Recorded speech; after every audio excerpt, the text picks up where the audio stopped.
What's the meaning of Camelot?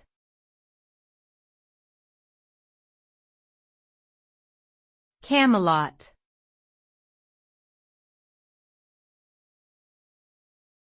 Camelot.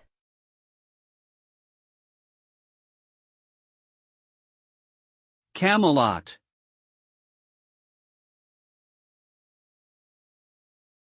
Camelot.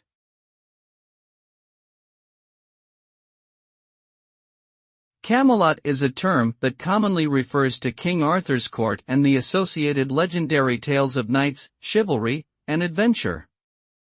The idea of Camelot has come to represent a utopian vision of a perfect society, drawing upon the ideals and values of medieval European culture.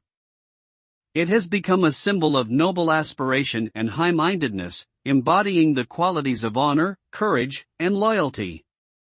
While there is no historical evidence to support the actual existence of Camelot as a physical place, the concept continues to hold a significant place in popular culture and the collective imagination.